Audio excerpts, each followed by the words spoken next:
नमस्कार दोस्तों, स्वागत है आप सभी का हमारे इस यूट्यूब चैनल में। और इस वीडियो के माध्यम से हम 23 अगस्त के करंट अफेयर्स को शामिल कर रहे हैं। तो चलिए शुरू करते हैं आज का सेशन। 23 अगस्त का जो पहला क्वेश्चन है करंट अफेयर्स का वो ये है कि किस बैंक ने हाल ही में ग्रीन डिपॉजिट प्रोग्राम शुरू किया है। तो ये ग्रीन डिपॉजिट प्रोग्राम जो चालू किया है HSBC बैंक ने चालू किया है।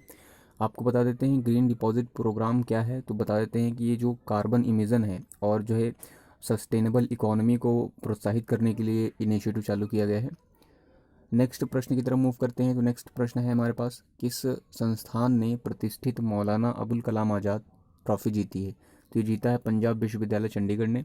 आपको बता देते हैं जो पंजाब विश्वविद्यालय चंडीगढ़ है ये जो है इस संस्थान द्वारा आयोजित विभिन्न स्तर के एक तरह से इंटर जो यूनिवर्सिटीज़ ये कंपटीशन था जिसमें इसने पंजाब विश्वविद्यालय चंडीगढ़ ने बहुत सारे पॉइंट्स गेन किए थे, जिसके कारण इसको मौलाना अबुल कलाम आज़ाद जो ट्रॉफ़ी मिली है। आपको मौलाना अबुल कलाम आज़ाद की जी के बारे में बता देते हैं। ये जो है भारत के पहले शिक्षा मंत्री थे। इसके अतिरिक्त जो है कांग्रेस का जो सेशन हुआ था जो है दिल्ली वाला, उसमें जो है ये जो है पहले जो है अध्यक्ष थे जो बहुत ही ज़्यादा यंग थे। इसके अतिरिक्त इनका जो बर्थडे होता है 11 नवंबर को, इसको नेशनल एजुकेशन डे के तौर पर सेलिब्रेट किया जाता है। नेक्स्ट प्रश्न ये है कि किस संस्थान ने कोविड-19 रोगियों के लिए एक पोर्टल और अस्पताल और मेडिकल विकसित किया है। ठीक है, ये आईआईटी मद्रास ने विकसित किया है। ठीक है, इसके अतिरिक्त जो है कोविड-19 पेशेंट्स को जो है पहचाना जाएगा, उनके संबंधित में बहुत सी जानकारी इकट्ठा की जाएगी और उनको थोड़ा सा सेपरेट रखा जाएगा। तो आईआईटी में मद्रास जो है हाल ही में न्यूज़ में रहा है क्योंकि इसने जो है शक्ति माइक्रो प्रोसेसर भी हाल ही में बनाया था।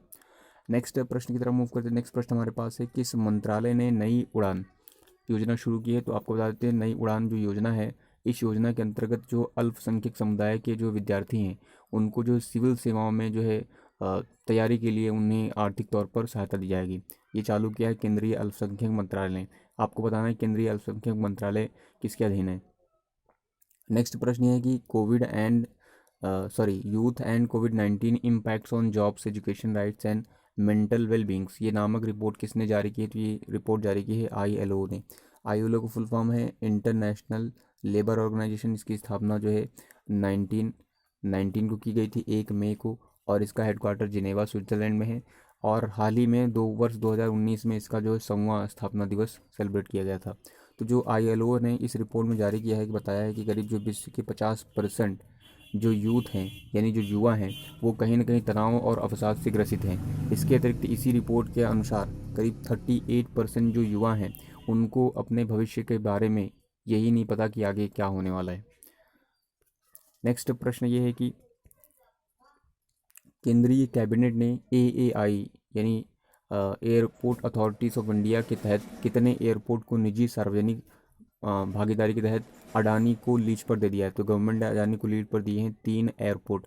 पहला जो है यहाँ पर गुवाहाटी है, ठीक है, तिरुवनंतपुरम है, और जो है जयपुर का जो है ये एयरपोर्ट्स को लीज पर दिया गया है।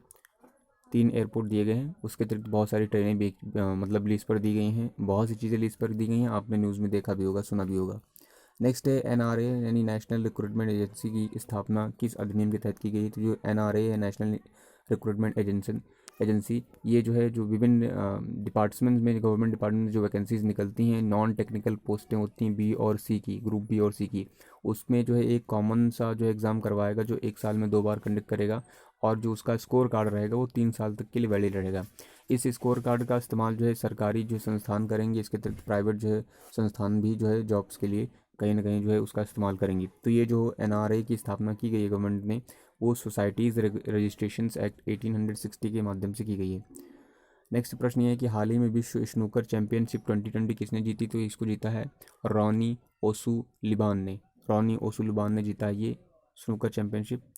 नेक्स्ट है हाल ही में राष्ट्रीय शिक्षक पुरस्कार किसे दिया जाएगा। तो देखिए भारत सरकार द्वारा इस वर्ष जो है 2020 में करीब 47 शिक्षकों को राष्ट्रीय शिक्षा पुरस्कार के लिए चयनित किया गया है। इसमें आपको यूपी के बता देते हैं, उत्तर प्रदेश में कितने लोग शामिल हैं। तो उत्तर प्रदेश के 3 शिक्षकों को मिलेगा राष्ट्रीय शिक्षक पुरस्कार। और ये किस दिन दिया जाएगा तो उसके बारे में बता रहे हैं। कौन कौन से शिक्षक हैं उत्तर प्रदेश के, विकास कुमार हैं, इशरत अली हैं और स्नेहिल पांडे हैं। ये 3 जो है शिक्षक उत्तर प्रदेश के हैं। अब शिक्षक दिवस के मौके पर इनको 5 सितंबर को दिया जाएगा, ठीक है, 5 सितंबर।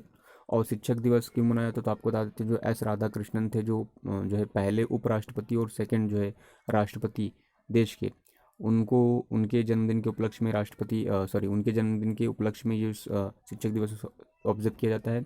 और जो एस राधाकृष्णन जी थे और अबुल कलाम आज़ाद, ये दोनों एक ऐसे जो है दोनों इकलौते जो है कह सकते हैं कि एक तरह से राष्ट्रपति थे जिनको राष्ट्रपति पद से पहले ही भारत रत्न दिया गया था, एस राधाकृष्णन और एपीजे अब्दुल कलाम जी को। नेक्स्ट प्रश्न ये है कि किसे एशिया वन मैगजीन और यूआरएस मीडिया इंटरनेशनल द्वारा इंडियाज़ ग्रेटेस्ट ब्रांड का अवार्ड दिया गया है? तो ये वॉरी एनर्जीज को दिया गया है। ठीक है, वॉरी एनर्जीज ये जो है सोलर जो है सिस्टम से संबंधित हैं, सोलर जो है अप्लायंसेस को एक तरह से बनाते हैं, मैन्युफैक्चर करते हैं। नेक्स्ट प्रश्न ये है कि किन्हें आईसीसी हॉल ऑफ फेम में शामिल किया गया है? तो हाल ही में आईसीसी जो है हॉल ऑफ फेम में शामिल किया गया दक्षिण अफ्रीका के ऑलराउंडर जैक कैलिस को। इसके अतिरिक्त जहीर अब्बास को, ये पाकिस्तान के हैं, और लीसा एस्थेलकर, ये ऑस्ट्रेलिया की पूर्व महिला कप्तान है।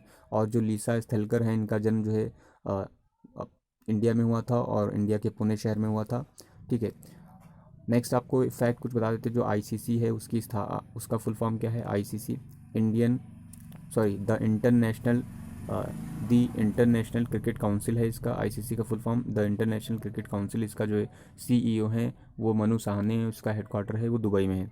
ठीक है, तो आईसीसी से संबंधित ये जो हॉल ऑफ फेम में है इसमें भारतीय क्रिकेटर कितने शामिल? तो आपको बता देते 6 भारतीय क्रिकेटर शामिल इसमें। कौन कौन थे? तो आपको बता देते हैं कि बिशन सिंह बेदी हैं, जो है बिशन सिंह बेदी हैं, सुनील गावस्कर हैं, कपिल देव हैं, इसके अतिरिक्त अनिल कुंबले हैं, राहुल द्रविड़ हैं और सचिन तेंदुलकर। ये 6 क्रिकेटर हैं जिनको जो है हॉल ऑफ फेम में शामिल किया गया है। सो आई होप आपको ये वीडियो पसंद आया होगा। जो वीडियो पसंद आया तो शेयर सब्सक्राइब करना ना भूलें। Thanks for watching this video.